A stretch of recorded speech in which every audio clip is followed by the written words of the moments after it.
بسم اللہ الرحمن الرحیم۔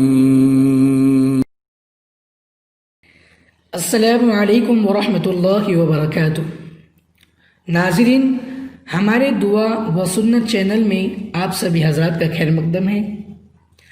آج ہم آپ کے لیے لے کر آئے ہیں بیت الخلاء میں جانے سے پہلے کی دعا، حدیث کی روشنی میں۔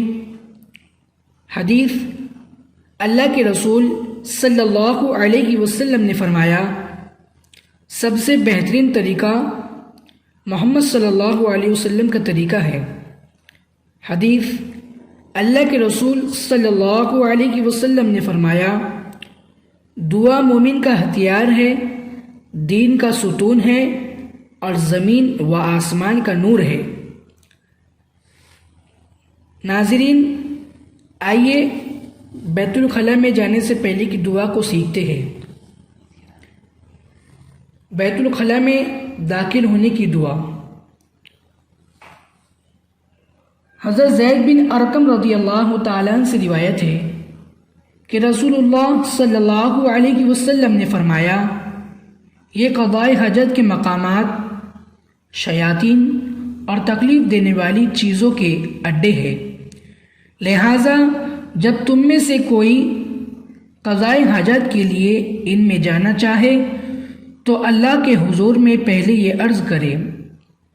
دعا: بسم اللہ اللہم انی اعوذ بک من الخبث والخبائث۔ ترجمہ: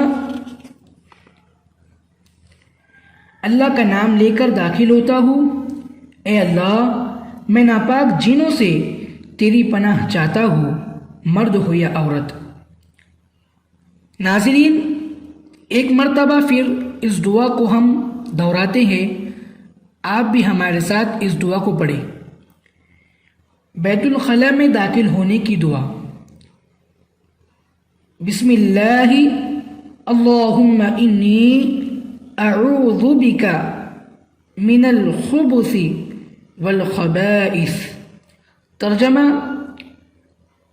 اللہ کا نام لے کر داخل ہوتا ہوں، اے اللہ میں ناپاک جنوں سے تیری پناہ چاہتا ہوں، مرد ہو یا عورت۔ ناظرین، اگر آپ مزید دعا و سنت سیکھنا چاہتے ہیں تو ہمارے چینل کو سبسکرائب کریں، شیئر کریں، لائک کریں، کمنٹ کریں اور بیل آئیکن کو پریس کریں۔